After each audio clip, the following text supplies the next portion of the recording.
So Sarah has said 4 minus 8. You're being sneaky here. 4 minus 8 is minus 4. 2 minus 8 is minus 6. And minus 6 times minus 4 is 24.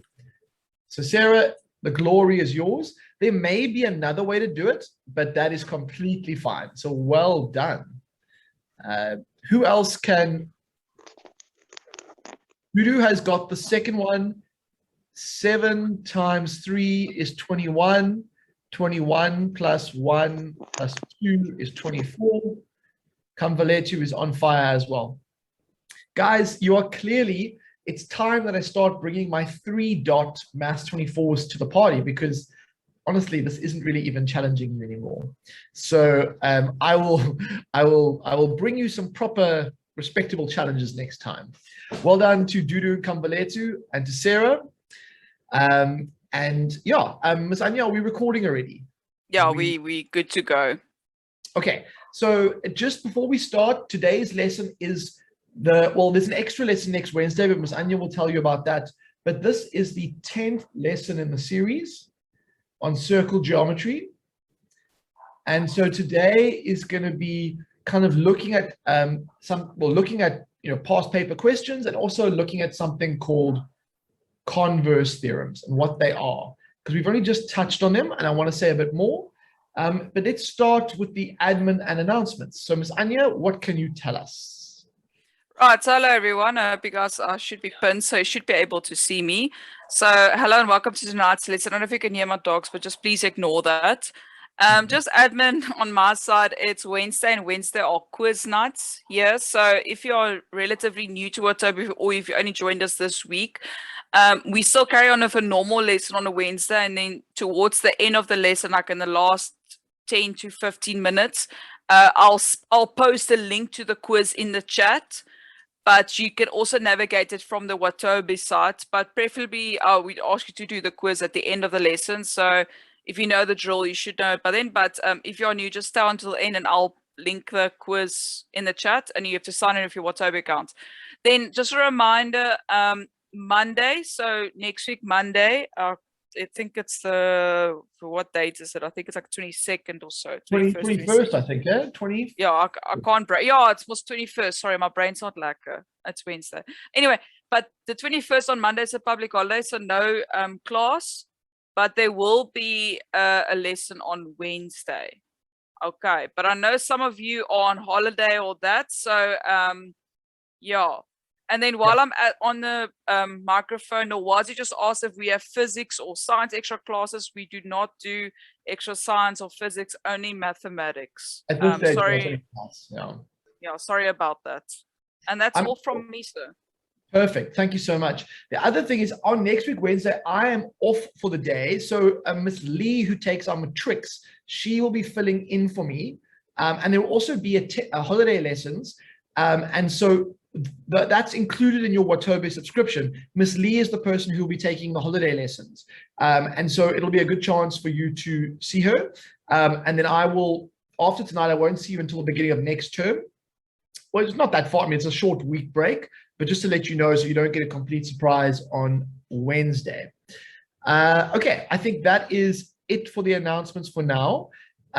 We can start the actual lesson. And so what I want, actually, no, did that.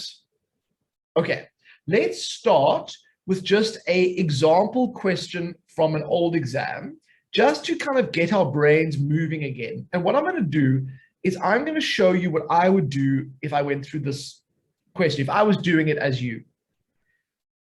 I'm going to go and look with my highlighter, what are the important bits of information in this drawing? It looks a little bit like overwhelming. So the important thing to start with is that O is the center of the circle. Now, if I have a center of the circle, there are certain facts or theorems that I might be able to use later. The other thing that's important is BD is a diameter. So where's BD? BD is here. Okay, so that's involved. There's also something called a tangent to the circle at E. Where is E? E is down here. Then it says F and C are 2 points on the circle, and then these line segments are drawn. It also gives us that E1, so E1 is 32 degrees. So there is, that's a bit thick, but E1 is hanging out down here. And E3 is 56, and that's there. Now, I haven't even started the question, guys. All I'm doing is I'm introducing myself to the question. And I would suggest that when you get to these types of exam questions, you give yourself some time at the beginning to just make friends with the question, because if you try and do everything at once, it can be a little bit overwhelming. But if you start to go, okay, what are the important bits in this question? I know I have the center of the circle. I know I have a diameter. I also know I have a tangent. And you ask yourself what facts or theorems might be involved. You give your brain a chance to think, what have I thought about before in these questions? And then when you finally go and answer the questions, your brain has almost loaded up all the stuff that it needs to actually engage with the question. So let's have a look at the now. Yeah. Can I also just jump in of what you're saying now? What Sir did now by reading the paragraph, in other words, the actual question that normally goes before the image or after the image, it's very important to read it, because sometimes there's info in that one or two sentences that's not displayed on the diagram. So it's the same how I used to teach it is, you don't go into Pick n Pay and buy your monthly groceries without a list, because you're either going to waste money, or you're going to buy something you don't need, or you're going to forget to buy something. So before you go to shop, write down everything you need and everything you already have in the cupboard, so you don't buy the same thing twice or whatever. So that's one way of thinking about it. So it's, I know we've been doing this since grade 8 and 9, but it's very important to actually read through the information, because like Sir said, you might come across something and then a light bulb just shoots up in your brain. All of a sudden you remember a theorem or something. Back to you, Sir. So yeah, because I've taught this many times, this section isn't that hard by itself. What makes it difficult for students is that when we combine stuff together. And so the really clever thing to do as a student is to give yourself more time at the beginning to just load up the little bits of information. Now, sometimes, like Miss Anya was saying, there is some information hidden in the words at the top. If there is, in this case, I can't find anything that hasn't been already drawn, but sometimes you maybe need to put something on the drawing that that has been said, or something you recognize. So for example, one of the things I recognize but isn't on the drawing is that these are both radii, and so they must be equal in length. So you can actually help yourself by adding relevant information. Okay, now I feel ready to engage with this question. And this is from a past grade 11 exam. Calculate with reasons E2. Now, it's actually a little bit, you can't see it so good, so I'm going to go find where E2 is. E2 is over there.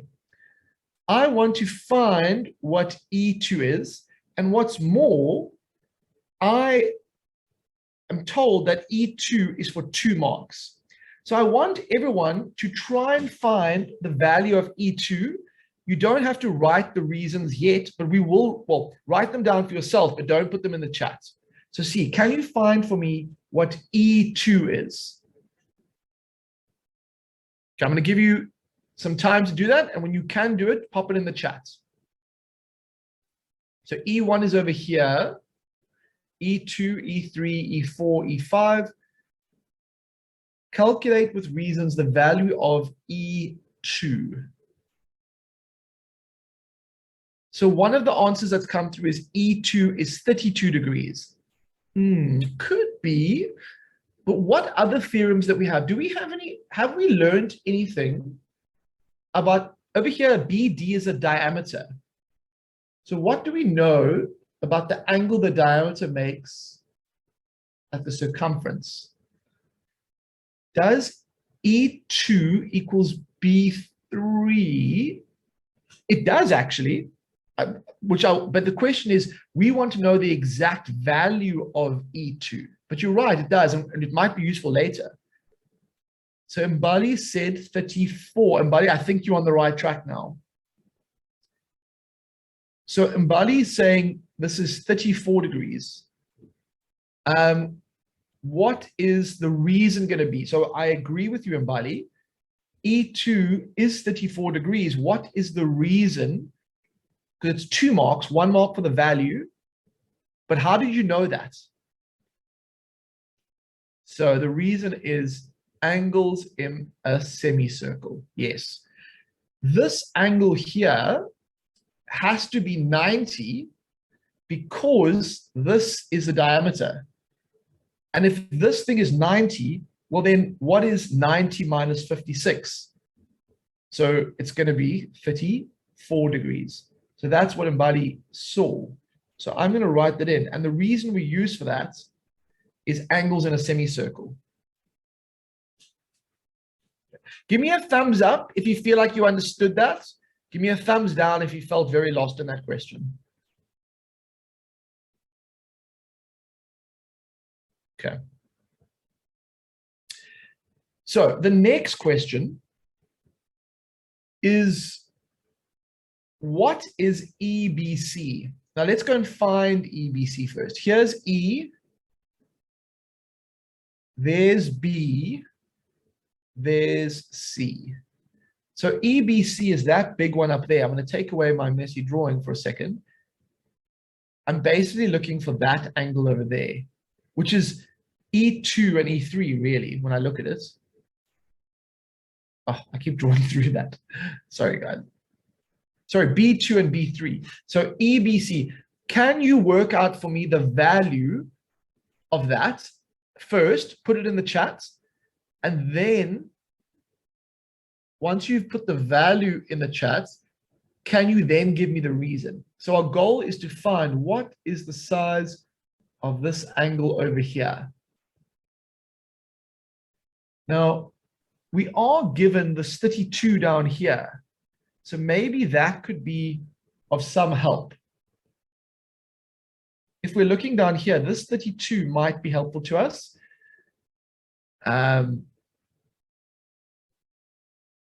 So Lutando has made a suggestion in the chat that the relationship between this one over here and this one over here is defined by a theorem that Lutando knows about. Now, Lutando, that's partially helpful because you help me get B2, but I still need to get B2 plus B3. So I want to see what is the answer you get for EBC and what reasons have you used? So, bow tie. That's all I'm saying. What you're saying. So I'll point this out. This is interesting. I think that we've missed something quite important, that this thing over here is a cyclic quadrilateral. And what's more, we have a bow tie on the cyclic quadrilateral. And maybe what do we know about cyclic quadrilaterals and bow ties and things like that? So I see a couple of answers coming through. I want to give a little bit more time. So we all agree that E2 is 34. We've pointed out that the yellow thing shows us a relationship. Maybe not all of you are familiar, but we still haven't got the final answer. What is B2 plus B3, or what is EBC? I want you to put that in the, and this is 3 marks, so I'm going to do a little bit more writing for this. But I want to know what is, we could write it like this. What is B2 plus B3? Because that's the same as the angle EBC. What value are we going to get? So quite a few students seem to be going with 66. So it possibly is something there. What I am going to say is that B3 is equal to 34 degrees. And I know the reason I would use from that from the previous lesson is angles in same segment. And then B2 is equal to 32 degrees. And that is because of the tan chord theorem. And I'll just remind you what that tan chord theorem says. It says that the angle between a tangent and a chord is equal to the angle subtend, well, in the alternate segment, the one over here. And so that's why this one and this one are the same. So that is 32. This one is 34. What does 32 and 34 give you? It gives you 66 degrees. Okay, so the chat, that was right. Now, the last thing I want us to try and figure out is what is angle F? And I'm going to take away some of the clutter on the drawing because I know it is a little bit cluttered. Let's see if I can get rid of some of this. So all I'm going to leave you with is that is 32 and that was 34. Now, our goal is to try and figure out what is F, which is up here. And I want to give a little bit more time. Now, if you're finding these hard, don't stress. This is already an exam level question, right? So, we've been working on this for a while. This is as tough as it gets. If you're just understanding, you're doing well here, and you probably just need a bit more practice. But if you're following the general idea, you're in the right ballpark. So what do we think F's answer is? What theorems could we use maybe to get F? What haven't we used yet? Don't worry, Susanna, you're all welcome. The good news, Susanna, is that even if you're late, you can always watch the first bit of the lesson on the recording. So you're completely caught up if you, okay. So we've got F is 122 coming through. Who would like to say what reason did you use to give us a hint? How did you get 122 for F? Because it seems like a big number. I agree with you. It seems like you're on the right track, but what is 122? And so F is 34 is also an answer that's come in. How do we find, we need some theorem or some fact that we can use. Opposite angles of a cyclic quad. Well, what I want to say is the opposite angle over here to this one is this one down here. And the opposite angle for this, is these B and E are opposites, F and C are opposites. So sorry, I know you explained that, but there's also a cyclic quad EFBD. EFBD. Aha. So okay. And we can work out angle D by using sum of angles in triangle. Oh, that's clever. Yes. Then you'd use opposite angles of a cyclic quad to work out F. I think that would be an easier route. The way of doing it, the tan chord theorem. Okay. Because I think that's what the students meant in the chat as well. Yeah. Perfect. So I think that you're quite right. So this is such a wonderful point. Thank you, Ms. Anya, for jumping in there. There is a cyclic quad. There's actually more than one cyclic quad. So that is also a cyclic quad. Look at those points on the edge of the circle. Now, the opposite of D, the opposite angle in the cyclic quad, which is not equal, but supplementary for F and D are there. But you need to then first work out what D is. So if you think about it, you know what this 32 is, you know what E3 and E2 is, so angle D will just be 180 minus 32 minus 56 minus 34, which, if we're doing our maths correctly, let's see if we can, what have we got there? We've got 88, and then we've got 20, so 108, 118, 122. Am I correct on that? And then we can say that this is 68. Have I done, let's see if I've done that correctly. So we get 80, it's 88, 98, 108, 118, 128. Okay. Ms. Anya, do you have my brain? Sorry, I'm busy in the chat. Sorry, I wasn't listening now, to be quite frank with you. Sorry, I'm busy typing now. What can I help you with, sir? No, it's fine. I've got my calculator here. Okay, sorry about that. That's fine. So it was actually, I was out by a little bit. It's going to be 58 degrees. Now, the problem they're all corrected now. Thank you, students. Thank you. Cool. Now, if that's 58, opposite angles in a cyclic quad are going to be supplementary, right? So what does supplementary mean? Actually, let's put my reason here first too. So over here, my reason is sum of angles in a triangle. So sum of angles in triangle. And then in order to know what F is just going to be 180 minus 58. And that's going to be opposite angles cyclic quad.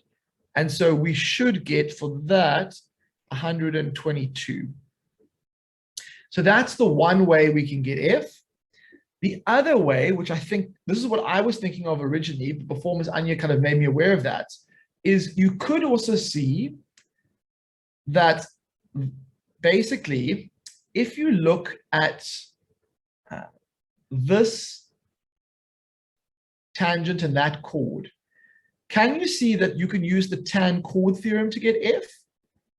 So all that you need to do is say, what is 56 plus 34 plus 32? What is that angle there? And that angle over there is going to have to be equal to that angle over there. And so if you add up 56 plus 34 plus 32, you will get the same answer over here. And that's a wonderful illustration of how there's not always one way to do these problems. There are multiple ways to do these problems. Okay. So give me a thumbs up if you're feeling okay. Give a thumbs down if you're feeling horribly confused, guys. I want to get a feel for the group. How are you feeling? Are you following? You don't have to get every part of it, but you just have to get, you have to maybe follow my argument. Okay. If not, then it just helps me see where to speed up or slow down. Okay. What I'm going to do now is I'm not going to go to this part. I'm actually going to go, not to that. I am going to go to a question and we're going to practice a bit more. But what we're also going to do is we're going to stop and have a moment to look at a different type of question that I've never spoken about before, which is that type of question. We're going to ignore it at the beginning, and then I'm going to go back and explain it. But before we do that, I want us to start with these two, 8.2.1 and 8.2.2. And what I want to do first, okay, so we definitely need to slow down a little bit. And so guys, thank you so much for giving that feedback. I just want to see if which of the two, that one was quite nice. The one you have now, question 8, so that was actually quite a nice one. Well, they're both question 8. So do you think the one with the 3 questions or the one with the? No, I like this one you're showing now, this 8.1. Yes. Wow, let's do this one. Okay. Let us look at this question for a moment. Now, again, we will have a, let's take a walk through this question. So in the chat, I want you to tell me what are the key words that you notice. If you have to read this top bit, I want you to put the words that you notice that you think are important. So you're gonna tell me what are the words that stand out. If you had a highlighter, what are the words that you would highlight that you think, oh, I need to be aware of this in this question? So I want you to type in the chat. So Koliswa says tangent, common tangent, yes. So there's 2 important things.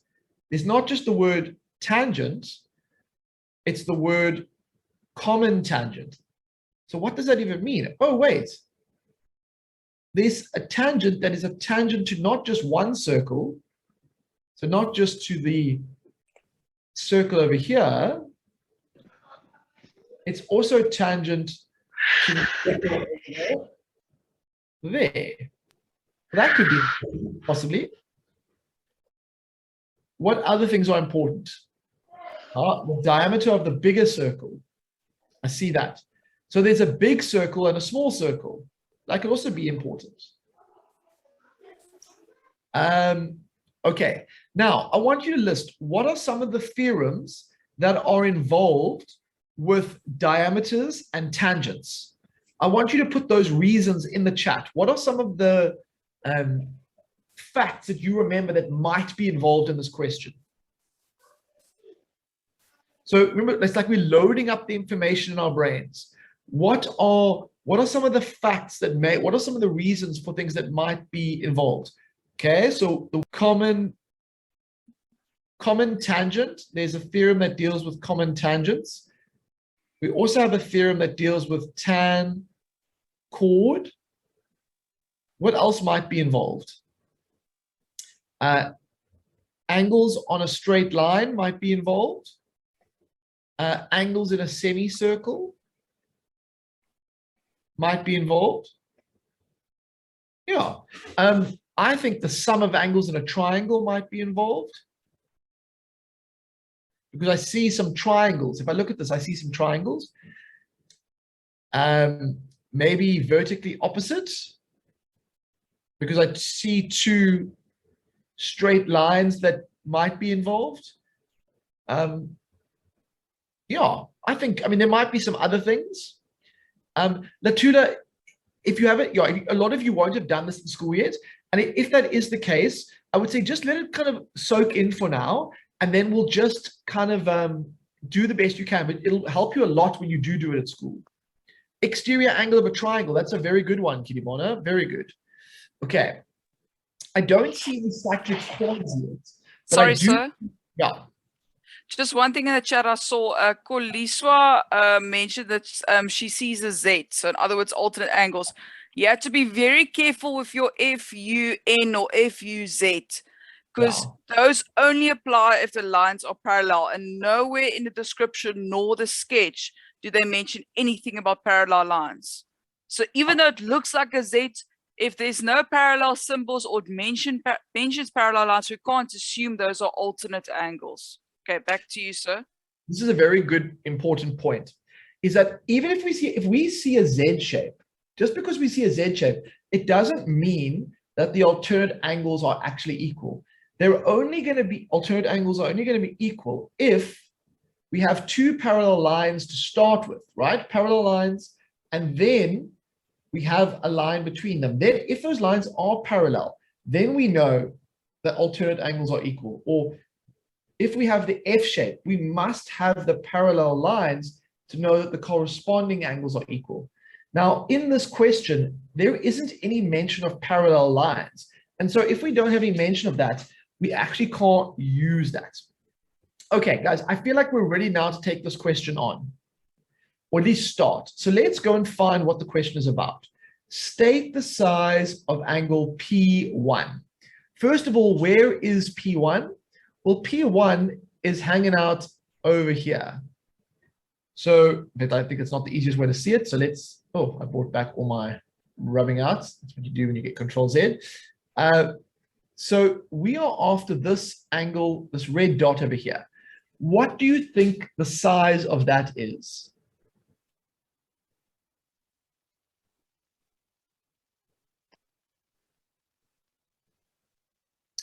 Yes, it's 90 degrees. And the reason is angle in semicircle. Now, how did I know that? Because in the question, it mentioned that there was a diameter, right?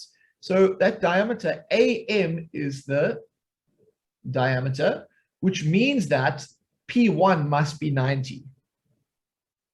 Okay, now, what's going to happen in 8.2? And this is a different type of question. And this question says, show that BN is the diameter of the smaller circle. So let's first go and find BN. This is just a chord at this stage. And we have to show that this is in fact a diameter. And this is what we would call a converse theorem. I haven't spent a lot of time talking about converse theorems, but I just want to pop back for a second to kind of, once you know the normal ones, converses are actually almost like the opposite in terms of logic. And so I just want to show you the theorem we're going to use. So if you want to prove that, okay, so you all know the theorem which says, now let me start by saying converses aren't always true. But in the situations I'm showing you, the converse theorems are actually true in this case. And so that's why we're using them. Now, normally you're given the diameter and you then know that the angle at the circumference is 90. The converse says the following. It says, if you have a line and that line is making an angle or subtending an angle of 90 degrees, then that line is in fact the diameter of a circle. So there is a circle going through those 3 points. And that is, we call that the converse angles in semicircle. So it's like we're going the opposite way around. And that's the theorem that we need to use to answer the question over here that we are doing. So in this question now that I was talking about, it says, show that BN is the diameter of the smallest circle. In order to show it's the diameter, we need to prove that this angle over here, which is P4, I think, we need to find a way of showing that P4 is 90.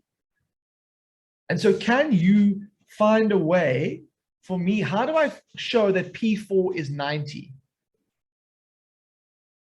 Give you a moment. Or Kiribana, you're fast on the draw there. So I know P1 is 90 because they told me this was a diameter. But now I need to show that P4 is 90, because if I show P4 is 90, then I know BN is a diameter. Yes, P4 is 90 because of vertically opposite angles. And now, once we know that that is 90, right? So that was 90, and that was 90. We can then say that BN is a diameter. And the reason we're going to use is going to be converse angles in semicircle.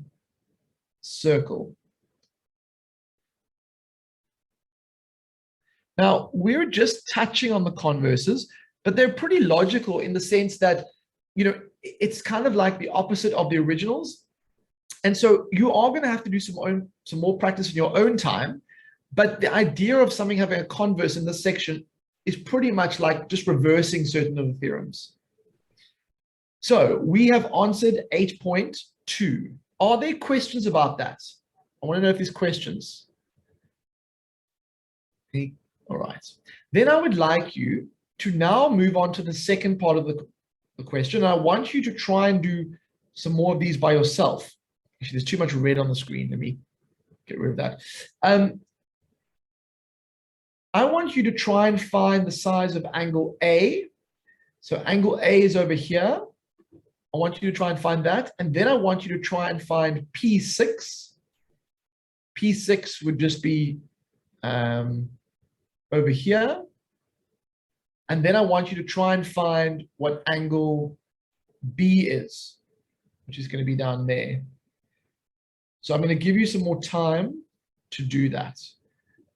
Try and find those, and for extra marks, give me the reasons about how you got there.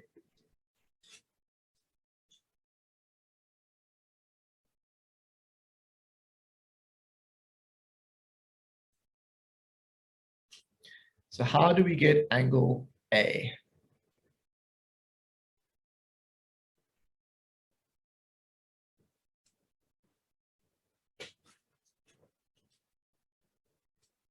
Mbali, go ahead and ask your question.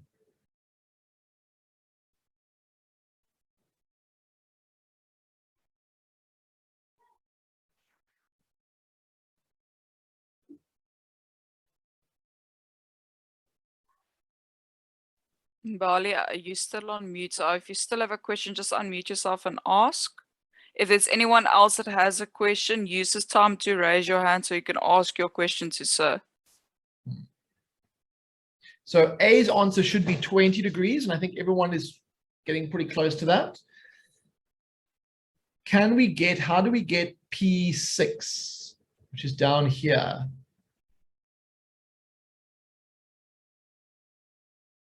What have we got already that we haven't used yet?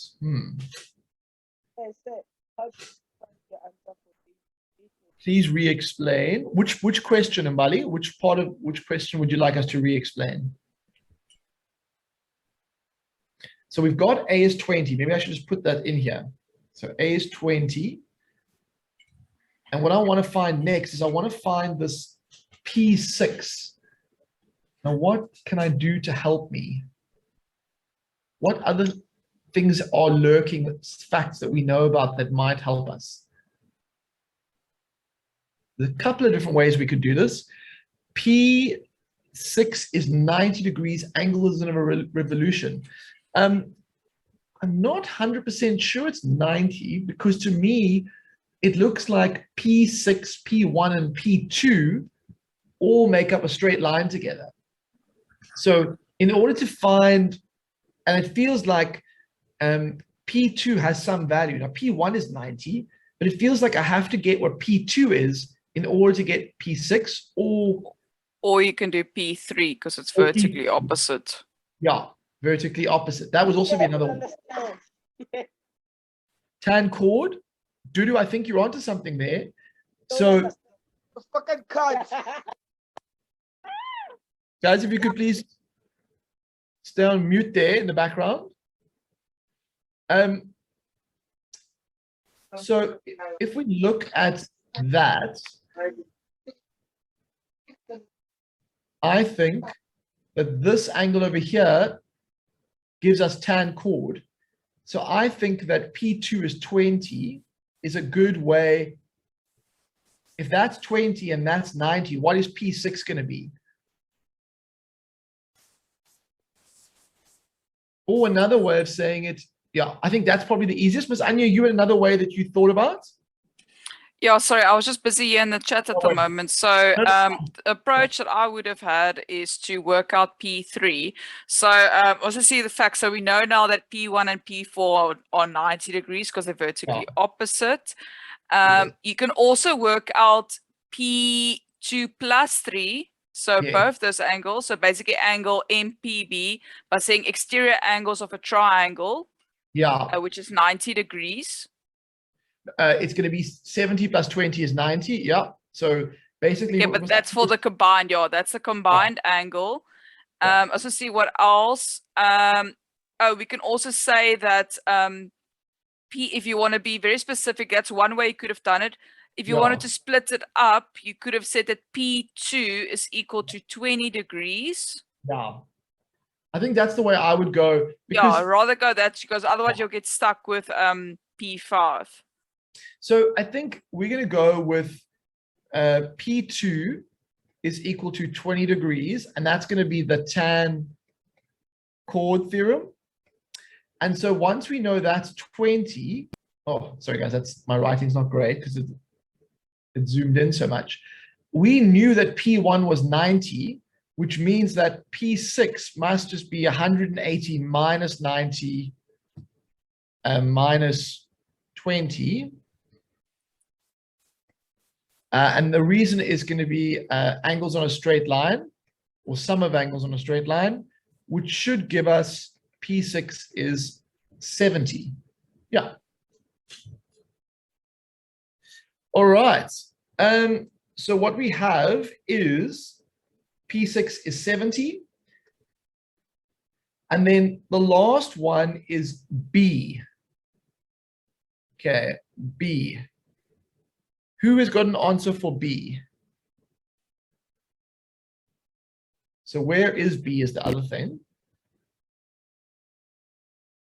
So B is over here. And so what link do we have so far? We know that that was 90, that was 20. Remember, this is a common tangent. So we have worked out that P6 was 70. If we know, let's have a look. So we could say that this angle over here is going to be 70 as well. And then if that's, I might be doing it a complicated way, but if that's 70, this is 90, then I know that this is, over here is 20. But I'm making it a bit complicated here. So let me do the writing on the side. Okay. So my goal is to get what B is. Can anybody try and give me an answer for B before I explain how I did what I did? So I have P3, I'm going to say, is 70 degrees because of vertically opposite angles. Earlier in the lesson, we showed that P4 was 90. So what does P5 then have to be because of the angles on a straight line? So we've got 70 and we've got 90. P5 must be 20. So then how do I get a relationship between P5 and B? That's what I'm really interested in. What's the relationship between P5 and B? And I'll even zoom in so you can really see what I'm going for.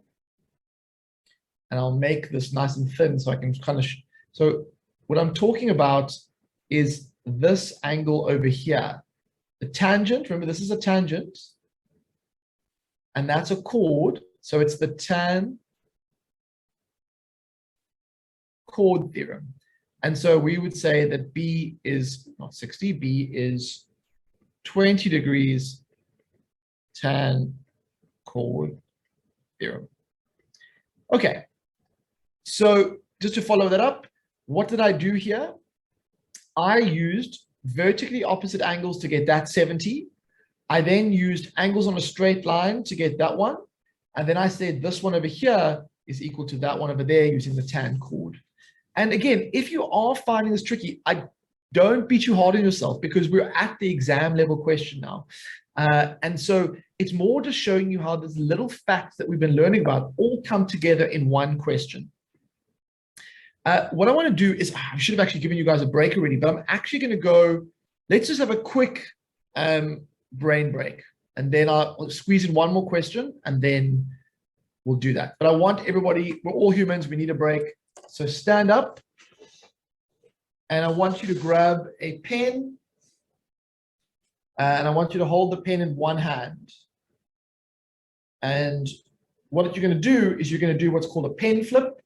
You're going to try and throw it and catch it on the same end with it turning around only once. So I'll try and demonstrate. I think that was 2.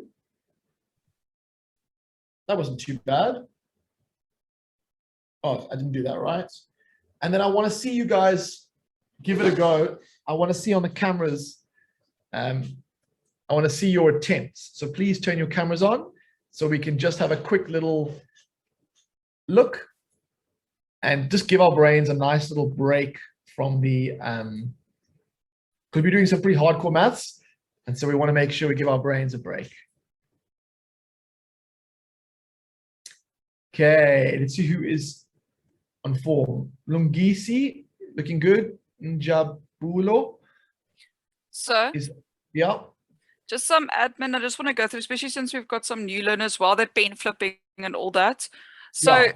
especially those that are new that find this like really overwhelming, all lessons are recorded and are uploaded to the Watobe site. So, please make a point of it from tonight or in this week to go on the Watobe site and go watch the previous recordings, especially with geometry being quite a tricky module and then a tricky topic. And then while we're on that note, just a reminder of classroom rules. Please keep your mics on mute. If you have a question, do raise your hand. So I'll try his best to get your questions. If not, do reach out to me in the chat. That's why I'm here. And yeah, and let's just be respectful of one another, please. All right, thank you. That's all from me. Back to you, sir. Thanks. Yeah, so I think it is, if today is your first lesson, I think you mustn't feel like every Watobe lesson will be like this. We've done 9 hours on circles before we've got to this stage. And so all the recordings are on the Watobe website and on YouTube. And so even if it's a case of remembering that when you do this section at school, there's this wonderful, we started off at the very beginning. We literally started at drawing circles and we built up to this over time. And so for some of you, you may need to go back and watch those videos, but I'm confident that that will be very helpful to you. Okay, let's do one more question. Now, this question over here, the one I've highlighted is one of these converse questions. And so I just want to show you, I want to give you an idea of how you might solve it. And the other two are just normal questions like we've been doing. So it says here, show STOR is a cyclic quad. So if I go to the points S, T, O, and R, where are they? It's not there. S, T, O, R. Now, at the moment, that quadrilateral does not have a circle going through these 4 points, right? And a cyclic quad is a quadrilateral that can fit a circle, wasn't a very good circle, through those 4 points. Now, if you want to prove something's a cyclic quad, you use one of these converse theorems. And the converse theorem that we use is we show that the opposite angles in this quadrilateral are supplementary, or they add up to 180. If we can show that O2 plus S, if we can show O2 plus S add up to 180, then we have proved that this is a cyclic quad. And I just want to show you what theorem it comes from. So the original theorem said, if you've given a cyclic quad, you can see the quadrilateral has a circle through it. Then you know that these must add up to 180. Whereas the converse is saying, if you have a quadrilateral, then if you can prove that those two added together are 180, then you know that this quadrilateral is indeed a cyclic quad. Excuse my horrendous drawing. So that's the sort of theorem that we're going to use in this question. But that's only the last question we're going to do. So first of all, we're going to introduce ourselves to the question. And in the question, the first introduction is O is the center of the circle. P, Q, R, and S are on the circumference themselves. TOQ is a straight line. And we know that PQ equals QR. So you can see the little marker there. And you have to calculate what P1 is in terms of X. So basically, you need to use the X up here and somehow make a connection to the P1 over there. And I'll give you a little hint. If I look at this shape, I see cyclic quadrilaterals. I see angles at the center, and I see angles at the circumference. And I want to just ask you, could you help me to start with? Could you find me what is the angle R1 equal to? So first of all, first question, tell me what angle R1 is equal to.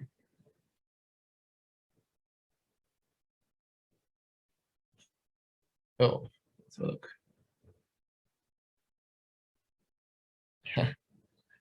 R1 is equal to X. Why is R1 equal to X? What's the reason? Radii are equal. That's exactly it. So you could say radii, or the other reason would be angles opposite equal sides. So basically, this is a circle. In a circle, we have something called radii. These two radii form an isosceles triangle. And so that's why the one over there is X. Okay, next part of the question. Could you find me what O1 is? Which is this one over here. What is O1?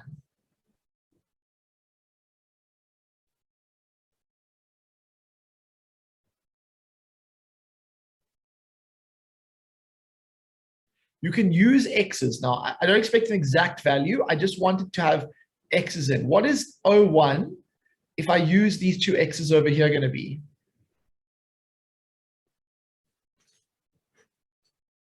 So basically, boys and girls, in terms of X, so you're not going to have an actual value. But if you were to go about working out O1, what theorem would you use? Because that's going to give you a hint. I'll give you a hint. It's got 180 involved. Think of grade 8 and 9. You guys can do this. Here we go. Yep. It's going to be 180 minus 2x. And it's going to be, the reason is sum of angles in triangle. Okay, now I want you to work out what P1 is. So now we've got that this O1 is 180 minus 2x. Now there's a particular, first of all, I want you to work out the value of P1 in terms of x, and then I want to know the reason or the fact that you're dealing with.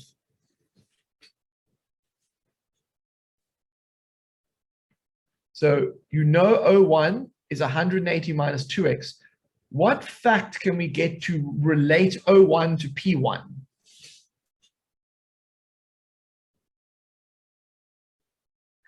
With these, something that helped me as when I was still a student in grade 11 many years ago is think of like a bow and arrow. So they both come from the same like base. So check where the bases are. Like Sir's highlighting now, it's like a bow and arrow.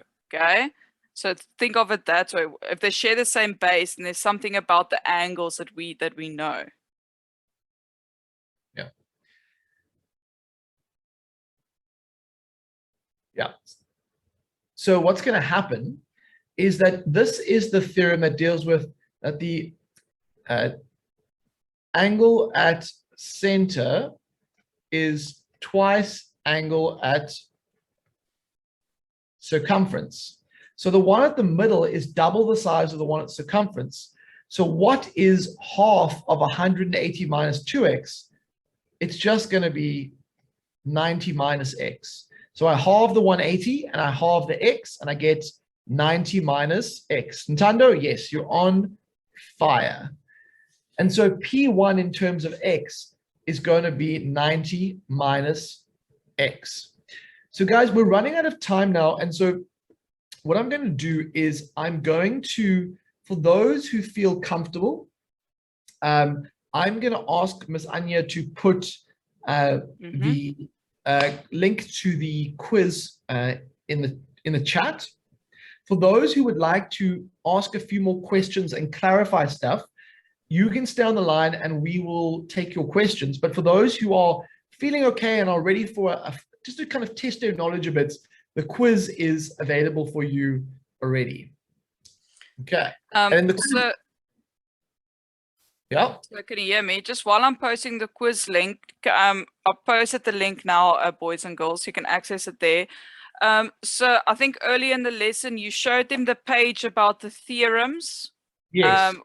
Yes. Do you mind just while the students are accessing the quiz, do you mind just going to that page so students can screenshot that? Because I'm getting quite a few queries in the chat about students asking about all the theorems. Okay.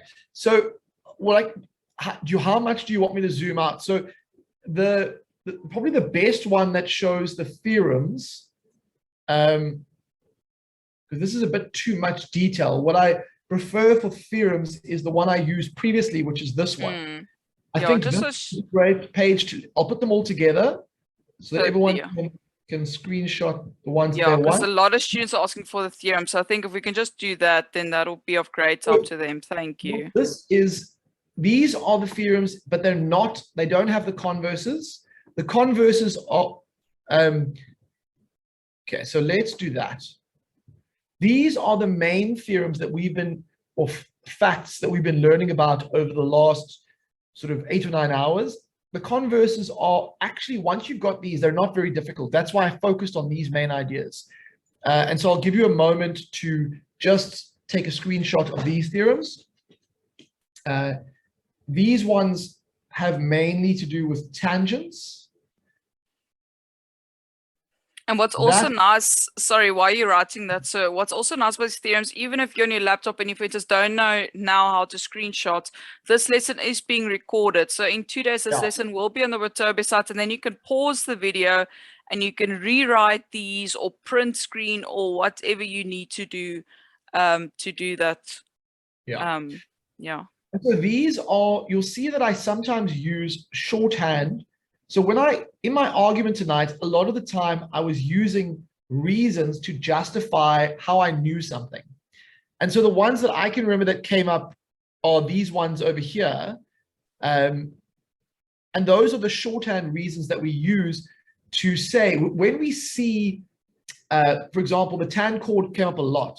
So when we see there's a tangent and an angle with a chord, this theorem is why we know that that angle over there is equal to that angle over there. It's called the tan chord theorem. And it's about the relationship between the angle between the tangent of the chord and the angle on in the alternate segment. But you'll need to watch earlier lessons to get a good feel for that. So definitely, there'll be more holiday work on circles, definitely. Miss Lee, okay, so Miss Lee will be taking the holiday course. She is the teacher who takes the grade 12s, and I'm sure that she can follow on with more circle stuff, yes. Okay, Miss Anya, then yes. I think if you could just, I think we've given them the quiz. Yeah. And then you had some basic announcements you wanted to make. Yeah. So as students, as I've mentioned now in the grade 8 class, this week is my last week of Watobe. And reason being is I just got other jobs and other opportunities that have just come up in the meanwhile. So I'm going to grab onto those as they're very good opportunities for me. But with that being said, tonight will be my last lesson with you boys and girls. It was a short time with you boys and girls, but it was a nice time. And I hope you guys learn something from this and that you continue working with Sir as well. So you won't see me next week. This week is my last week in that, but you will have a lovely teaching assistant that will assist you going forward. And at the end of the day, remember, you guys are the ones writing your exam papers, so you can do it. Like, I know you guys can. Like, I was a naughty kid at school and I got through, so you guys are definitely fine, so don't worry. All right, back to you, Sir. Just to say thank you to Miss Anya. You've been very helpful. Like, with doing these lessons, there's a lot going on, and you really do need two people to keep replying in the chat, and also just your insight as we've gone along. It's been very helpful when you take all the ideas and sort of put them into one question. So just a huge thank you to you for your help. So yeah, cool. All right, guys. So what we're going to do, there's still 2 minutes left. If there are any questions, now is a time for you to ask those questions. I'm quite happy to clarify or go through some additional, where was I? I was in this part here. Some extra parts of the question, if you do have any. All righty. Are there any questions from the people of grade 11, or have they all gone to answer their quiz? RM, go ahead, raised hand. So I wanted to ask, with these exam questions, do we have to like include calculations within our answers? So it depends on how you get to the answer. So, and it also depends on the mark allocation. So can you see, like, I'm going to go to the previous question, the earlier question. You know, normally the more marks something is worth, the more thing you have to provide. So for example, in like 8.1, it's only worth 1 mark. That's why all you have to do for that mark is give the size of the angle. You didn't even need to give a reason. But for example, in 8.2, you had to give a calculation and a reason.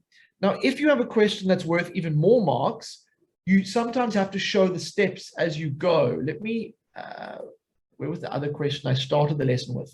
Like, for example, for F, if you look at F was worth 4 marks. So you had to show, for F, you had to find D, and then you could have just given 58, although it's helpful to put some working, but yeah, you could have done that, and then you worked out F after that. So it's a bit of a gray area how much of this working you'd show, but you want to show some of it just in case you make a mistake, so at least your teacher can follow your reasoning. Okay, does that help? Yes, sir. Thank you. Okay. Anybody else have a question? Yep, go ahead. Who is next? Yeah, Notile, you can ask. Sorry, I interrupted you. Notile, carry on. Okay, thank you, ma'am. So is it always necessary for us to always construct on a cyclic chord? Is it always necessary to say that again? To construct, to do constructions No. on our cyclic chord. So if you are given a drawing like this, and you see these 4 points on the circle, then this thing is a cyclic chord. So if I tell you in this drawing, this is 30 degrees, let's call that A and call this B, then I know that B would be 150 degrees, because I know that in a cyclic chord, the opposite angles are supplementary. So you don't need to construct. You would say B is 150, and the reason would be opposite angles,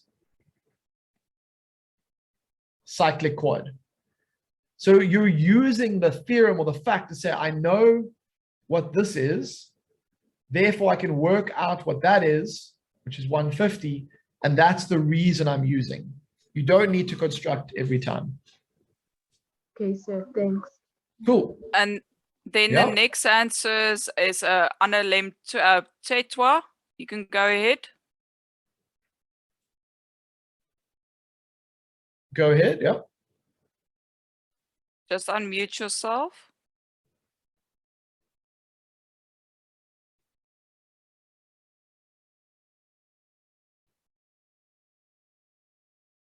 Okay, can we go to someone else?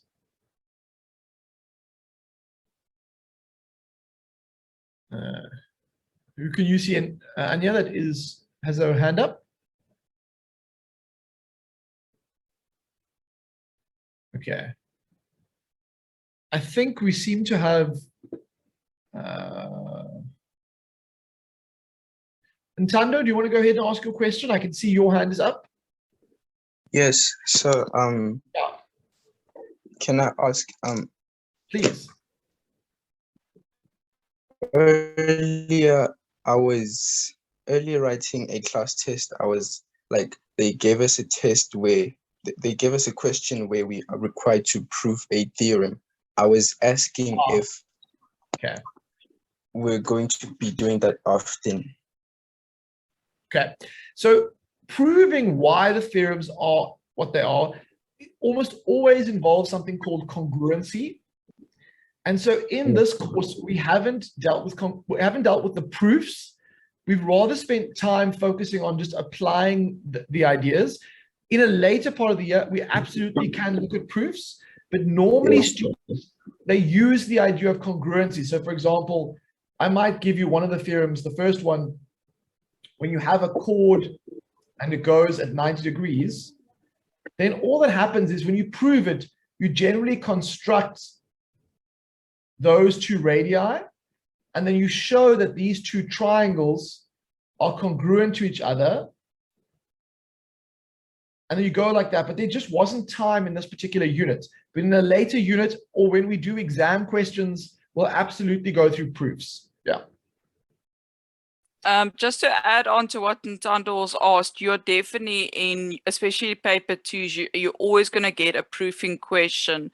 So, but like Sir said, later on in the year, we're going to go more in depth about that. That's always going to be a question. But the thing is, there are so many proofs. Yeah, so that those are like actually a few lessons on their own. So generally students will learn that off by heart, but the way you learn it off by heart is understanding congruency. And so because we weren't going to go into congruency in detail in this module, we decided to rather leave proofs until sort of later, and hopefully when students have got congruency really well understood. And then so I see Anna Lemtwetwas raised their hand again. I don't know if they have a question still. You can unmute yourself. Yeah.